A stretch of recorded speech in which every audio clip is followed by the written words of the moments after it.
I've been using the Huion Kamvas 22 Plus for almost 2 months now, and I'm about ready to share my thoughts on it.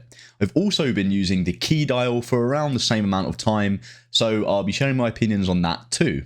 Before I jump into my thoughts, I just want to make it clear that this video isn't sponsored in any way. These are just my honest opinions of the two products. Let's start with an overview of the tablet itself. This is the 22 Plus Kamvas series from Huion. It comes with the Pentec 3.0 and Quantum Dots technology.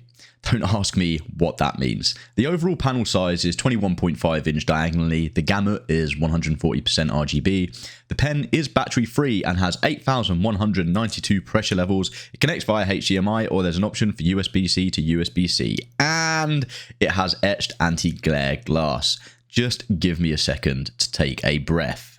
And it comes with extra nibs for the pen, a pen holder, and a cloth to clean the screen with. Okay.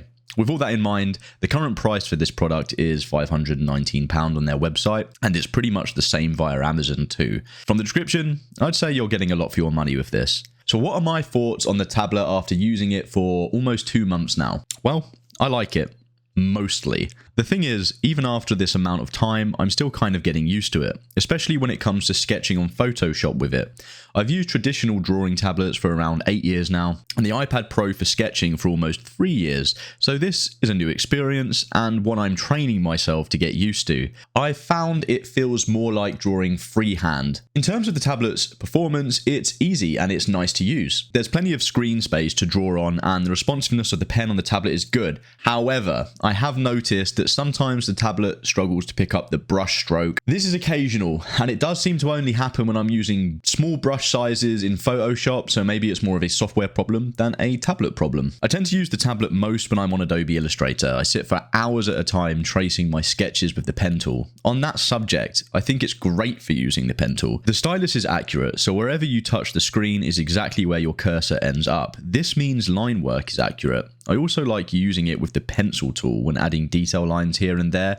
You can create nice smooth vector lines using the tablet with the pencil tool. When it comes to the comfort of using the tablet, it's definitely going to come down to personal preference. I can't get used to sitting with the screen up in front of my face. I've never drawn that way, so it doesn't feel natural to me. Using the pen tool in that position doesn't feel comfortable to me either. So instead, I tend to have it set a bit lower and I lean over the screen more. Because of this, I do feel strain on my neck, shoulders and back, but I think when it comes to design and illustration, this is almost inevitable because you're sat in front of a screen all day or hunched over a sketchbook, so it's important to get those breaks in, go for a walk and stretch. Overall, the comfort is good. I can use it for hours, but I do start to feel a little bit uncomfortable after the first few hours have passed. So what are my thoughts on the Keydial? Well, let's first look at what it offers. You have this dial at the top, which has a few functions. It can either allow you to zoom in and out, increases or decreases the brush size, or it scrolls.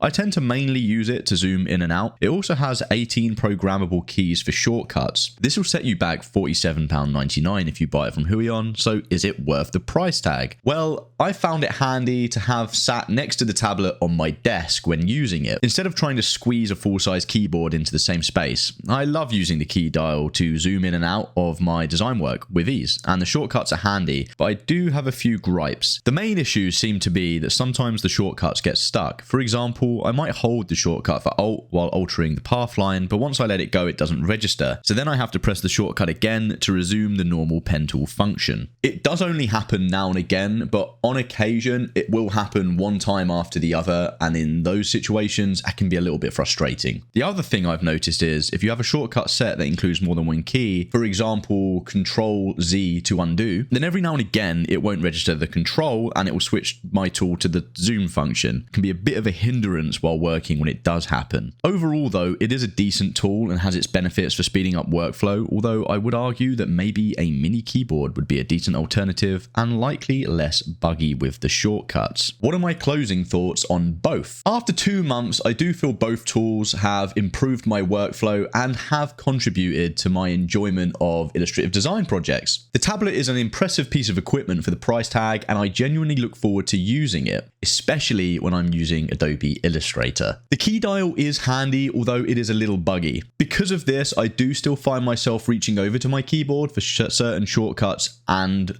functions, but that could change the more I get used to using the key dial. So those are my thoughts on the Huion Kamvas 22 Plus and the Mini Keydial. Hopefully you found my review of these two products helpful. If you did find it helpful, I'd appreciate you liking the videos, and be sure to subscribe to the channel for more illustrative design videos. Thanks for watching. Until next time, stay creative.